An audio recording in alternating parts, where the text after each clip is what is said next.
Well, I said we'd be right back again, and here's my friend Lloyd. Brand new. We've just gotten to know each other. You have all just gotten to know him also with the previous episode, but now we're going to get into what he was talking about there in his introductory talk. We're going to actually zero right into Sharia law. Now, for some of you, this is new. You may not understand what he's referring to. You may not even know the importance or the significance of why we're spending so much time at what's this all about. I'm going to let Lloyd do that because Sharia law is foundational for every Muslim. Not every Muslim may know that. Not every Muslim may tell you that. In fact, many Muslims here in the West, they would kind of shrug their shoulder and say, well, that's not for us. We now live in the West. Sharia does not impact upon this. Lloyd is going to help you with that. And he's going to show you that from the very beginning, it has been enormously important. It is absolutely significant. And because it is so significant and because of its foundational impact on Islam, we've asked Lloyd, the expert in this area, to do just that and show us the impact of it. So for this first episode, we're going to define terms. I'm going to give it over to Lloyd now. Lloyd, over to you. Help us, bring us into this. Give us some idea of where you're going to go with it. I'm going to do a simple introduction to everyone about Islamic law. So generally we can use the term Islamic law, and I might use the term Sharia. I might say Sharia law. I might even use the term Fiqh. Technically, they are two different things, but generally speaking, the common term is just Sharia. People will simply say that. Even Islamic scholars will just say Sharia when they mean, and we'll define the differences between those two words as we go, and I will show you how they were derived, how they are applied.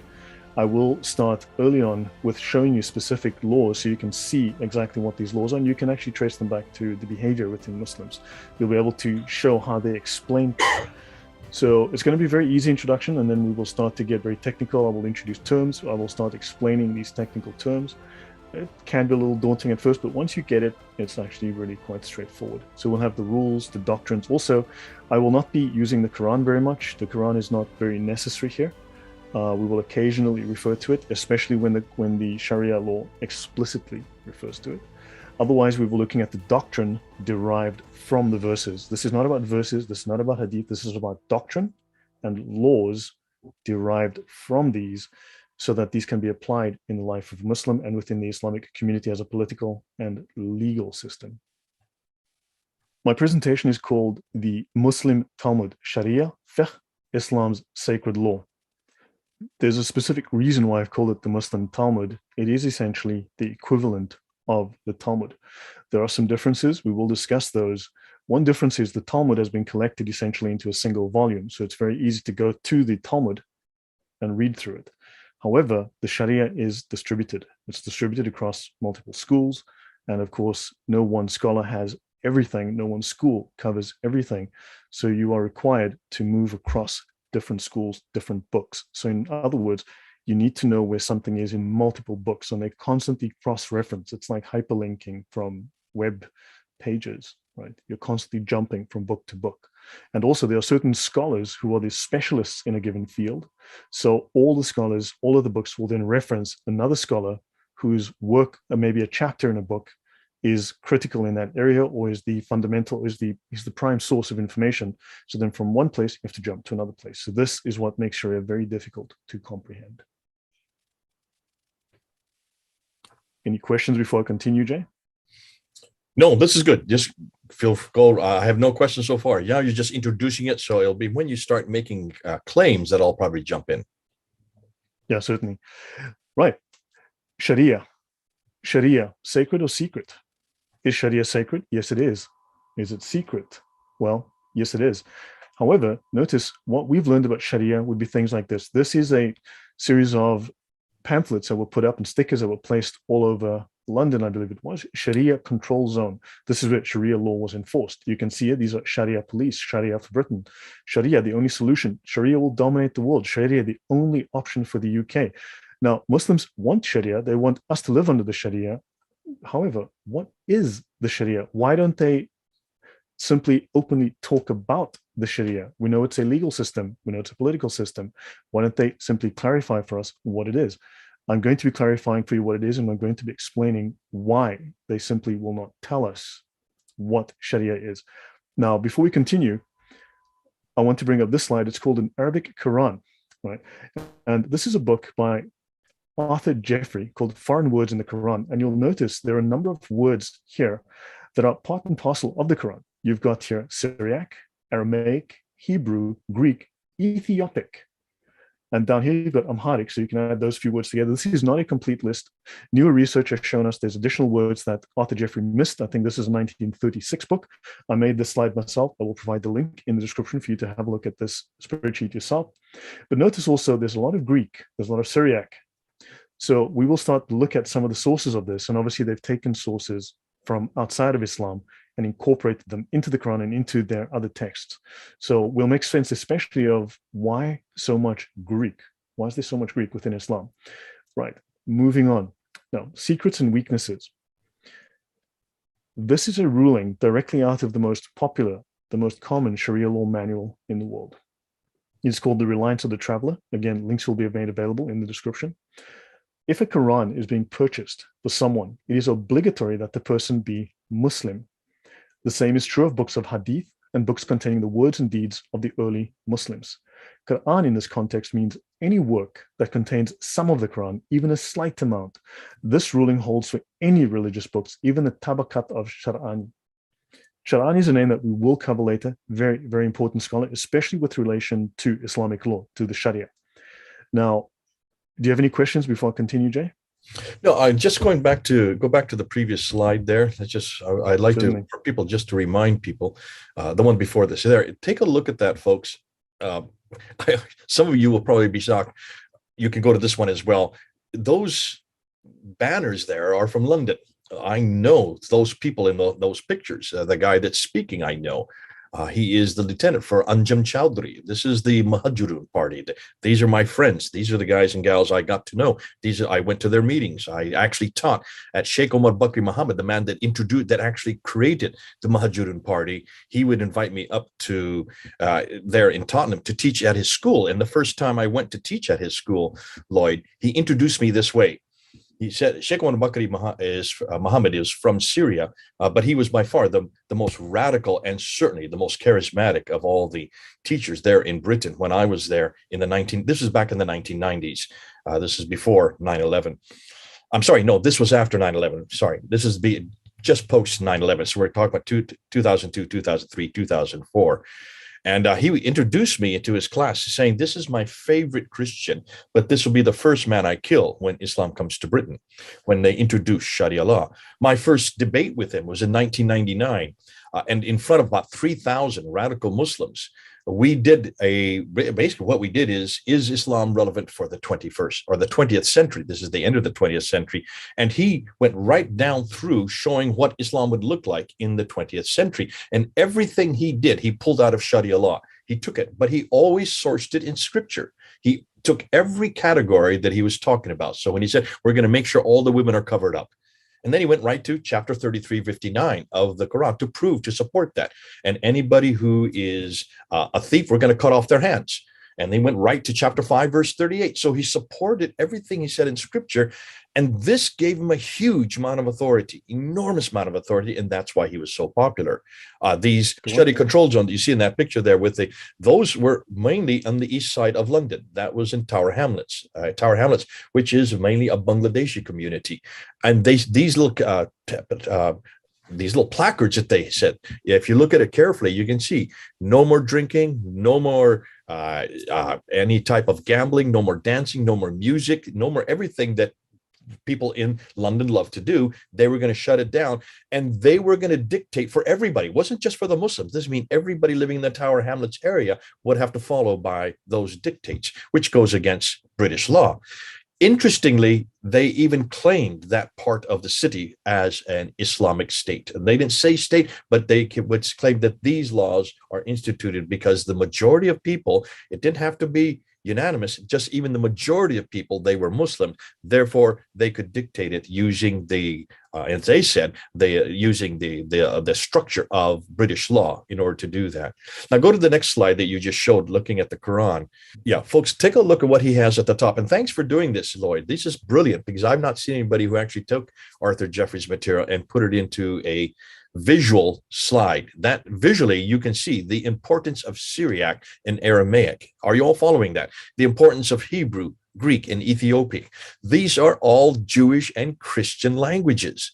That's why this is so important. Look at how many words that have been borrowed. 382, 300, 257, 205, 196. Are you now understanding why we're finding so much of the Quran has been borrowed from those sources?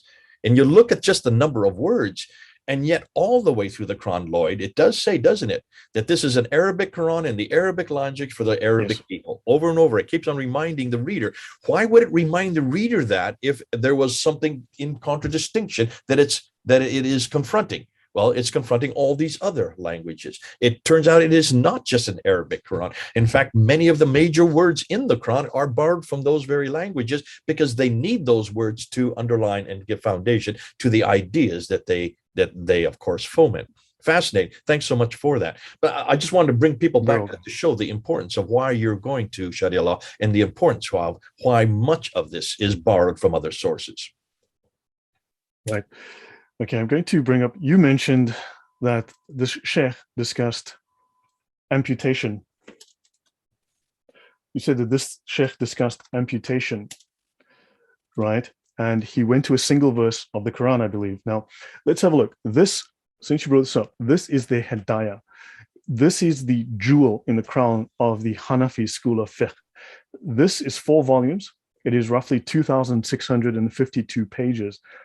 For many, many imams, when they go to seminary and they qualify as a judge or as someone who's trained in Islamic law, in the Sharia, this will be the final manual that they will study because it is so detailed, it is so dense.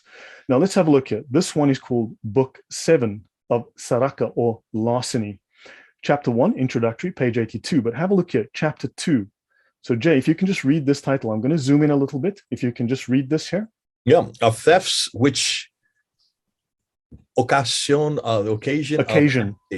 that would be occasion of, because S, that's an old S. That's 100 years old. This was translated in 1751. Understand, Sharia is the word of Allah. It is the law of Allah. It is eternal. It can never be abrogated. It can never be annulled. It can never be replaced.